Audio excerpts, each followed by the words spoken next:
중요한 건 정치인들도 깨달음이 클 것 같아요. 당선 목적으로 허위사실 유포하면 나만 죽는 게 아니라 우리 당이 다 같이. 예, 지금 사실 대체로 국민의힘 자산이 현금보다는 건물 뭐 이런 게 많더라고요. 전체 1,135억 원 정도 되는 돈이 없진 않아요. 건물 팔면 됩니다. 요 앞에요.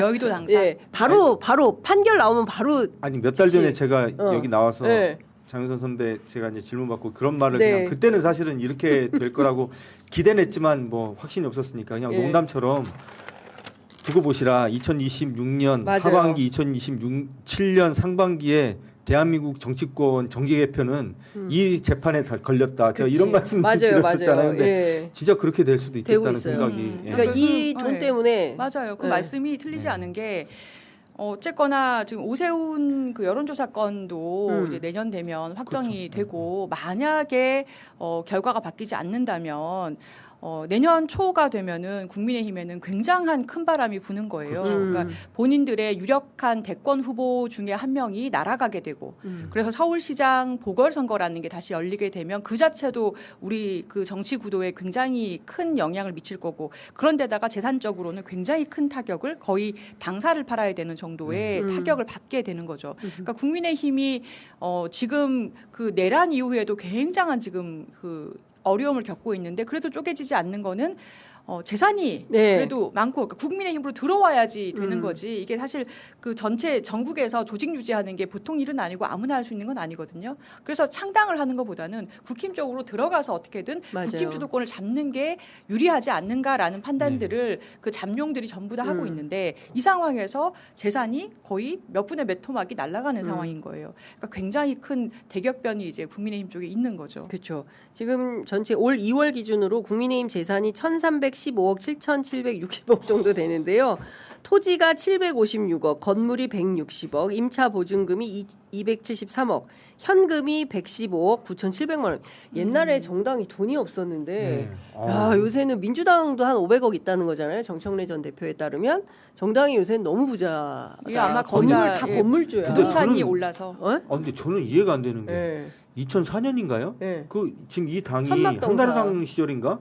천막당사 나갔었잖아요. 맞아요. 그때 그 박근혜. 여의도 한복판에 정말 멋있던 건물 맞아요. 자기들이 당사용으로 지은 건물 아니에요. 예. 그거 팔았잖아요. 팔았죠. 그때 완전히 거지 다 됐는데 예. 야, 회색도 불과 한 이렇게. 20년 사이에 1,000억이 예. 넘는 재산을 그러니까 이게 왜 대단한 가능한 정당이. 그렇죠. 왜 그러냐면 국고 보조금 때문에 그런 거예요. 선거할 때마다 네. 선거 보조금을 사실은 정당이 자력으로 이렇게 클 수가 없습니다. 그런데 이거 누가 해주냐? 국민들이 세금으로 그러니까. 보전해주지 않습니까? 계속 정당 보조금을 주니까 정당은 절대로 가난할 수가 없다. 거기다 또 당비도 받잖아요. 국가에서 그렇죠. 국고 보조 받죠. 선거 끝나면 선거 보조 받죠. 거기에다가 당비 받죠. 엄청난 부자다. 그러니까 잘못했으면 벌금은 토해내야 된다라는 말씀을 좀 드려야 될 것 같습니다. 지금 10시 59분 지나는데 그래도 이거는 좀 여쭤봐야 될 것 같습니다. 민주당 전당대회가 점입가병 수준인데요. 이 신천지 문제로 난리도 아닌 것 같아요. 어떻게들 지켜보고 계세요? 기자로서 뭐 신천지 전쟁. 아니 근데 저는 뭐 제가 이 사건에 대해서 잘은 모르고 네. 그 언론 보도 나오는 거 정도만 보고 있는데 이게 만약에 신천지가 민주당에 조직적으로 당원 가입을 한 게 만약에 팩트고 사실이고 그 과정에서 어떤 정치적 영향력이 행사가 된 게 있다면 그건 그거대로 수사를 하면 되는 건데요.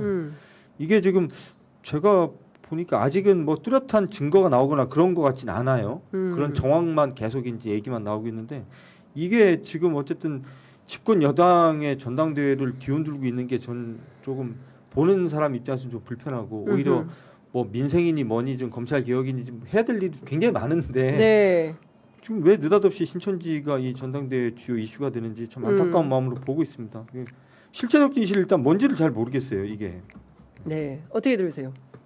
저는 이게 당연히 중요한 일이죠. 이게 만약에 사실이면 특정 종교에서 정당의 어떤 선거에 영향을 미치기 위해서 집단적으로 가입을 했다. 그래서 본인의 당원으로서의 의사가 아니라 특정 후보에 대해서 뭐 어떤 활동을 한다라고 한다면은 이거는 공당에 대한 업무방해 건이기 때문에 엄정하게 수사를 받아야 되는 불법 행위가 맞아요. 그런데 문제는 이 문제는 당연히 그럼 수사되고 밝혀져야 되는 것임에도 불구하고 마치 이것이 어떤 다른 특정 후보에 의해서 뭔가 관여된 것처럼 문제 제기 방식 자체가 그렇게 됐다는 것. 그래서 결과적으로는 지금 전당대회에 다른 이슈를 모두 블랙홀처럼 빨아들였다는 게 문제인 거예요. 그러니까 그래서 소모적이고 그리고 음모론적이고 저는 이 문제 제기의 방식과 이것이 지금 어떤 역할을 하는지가 굉장히 문제라고 봅니다. 그래서 맞는 얘기하는데 뭐가 문제냐 이렇게 할 일이 아니라 이거는 만약에 이렇게 불법적인 일에 대해서 증거를 가지신 측이 있으면 빨리 내놓으시고 그다음에 수사를 그건 받으면 돼요. 받으라고 하고 그 문제는 그 문제고 지금 전당대회에서 논의되고 해야 될 것들은 어떻게 하면은 여당으로서 이재명 대통령이 하고 있는 이 개혁 지금 부동산 개혁도 하고 있고요. 그것도 굉장히 큰 일입니다. 검찰 개혁도 지금 하고 있잖아요. 굉장히 그렇습니다. 큰 일이고 지금 AI 관련해서 투자 유치하고 지금 외교 문제도 굉장히 할 게 많잖아요. 이런 걸 어떻게 여당이 집권 여당으로서 같이 끌어나가면서 파트너로서 보조를 할 거냐. 난 이렇게 하겠다. 아니다. 난 이렇게 하겠다. 이 논의가 사실 돼야 되잖아요. 그래서 빨리 이런 소모적인 논쟁은 이 매듭을 빨리 좀 푸셨으면 좋겠습니다. 너무 답답합니다. 네, 맞습니다. 그러니까 이재명 대통령 지금 해외 순방 중이신데 미국에서 브라질로 넘어가기 전에 대수비를 또 했어요. 그래서 어떤 걸 당부했냐면 뭐 여러 가지 당부했지만 그 중에서 하나가 이제 중수청 개청 준비에 만전을 기해 달라. 그리고 공직사회에 있는 공무원들이 선공 후사 원칙을 좀 잘 지켜줘라. 이게 굉장히 중요하다. 이런 당부를 밝혔거든요.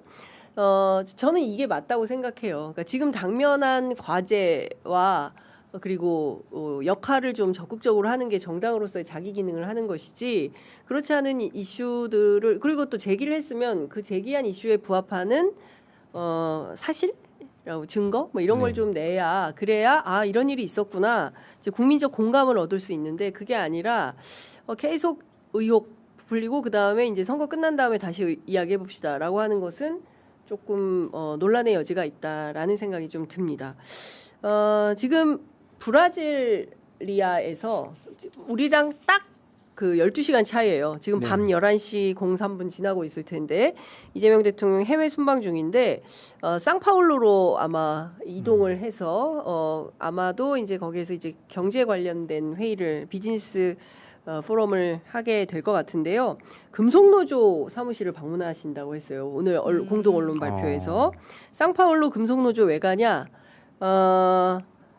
룰라 대통령이 그렇죠. 이랬던. 그러네. 예. 네, 그러네요. 예. 그래서 오늘 저는 굉장히 이 대목이 인상적이었습니다. 노동자 정체성을 잃지 않고 역할을 하겠다. 본인도 소년공 출신으로 팔을 다쳤고 또 룰라 대통령은 손가락을 잃었잖아요. 그래서 그 동질성을 가지고 두 소년공이 브라질에서 이게 한 5개월 만에 답방이거든요. 지난 2월에 룰라 대통령이 한국에 국빈 방문하셨고 또 그에 대한 답방 성격으로 이재명 대통령이 브라질에 진짜 멀잖아요. 한 30시간 가야 되기 때문에 가서 또 어떤 성과가 있을지 기대가 됩니다.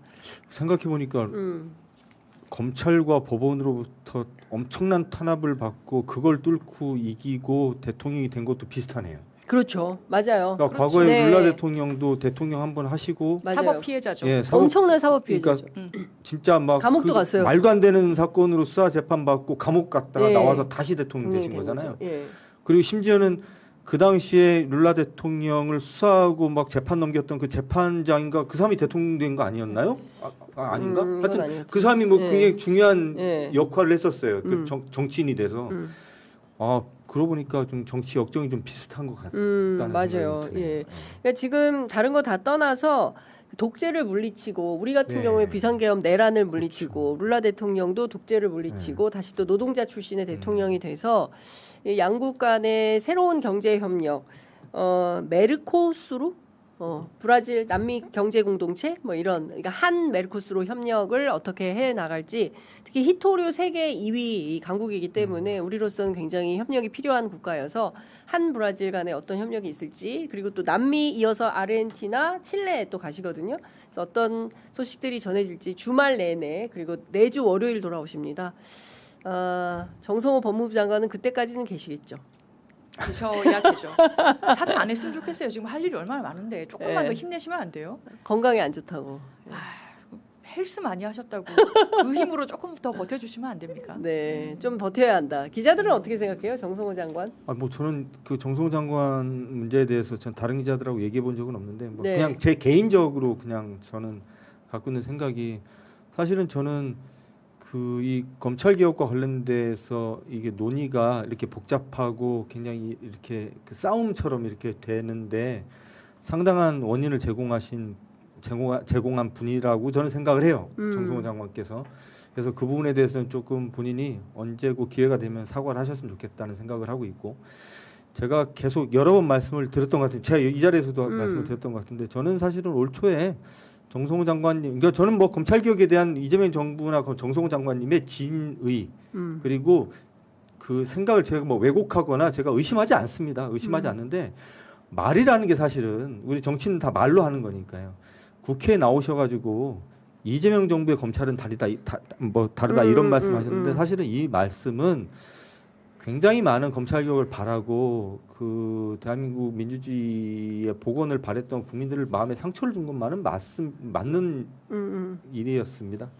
나중에 다시 국회로 돌아오시게 되면 그 부분에 대해서는 저는 진정 있게 사과를 하셔야 된다고 생각해요. 저는 사실은 제가 그렇게 모욕적으로 느끼는 적이 없었던 것 같아요. 검찰과 관련돼서 제가 들었던 수많은 얘기 중에 저렇게 모욕적으로 느껴졌었던 말은 없었던 것 같고 저기에 대해서는 저는 반드시 정성호 장관께서 언젠가는 진정성 있게 사과를 하시는 게 맞다.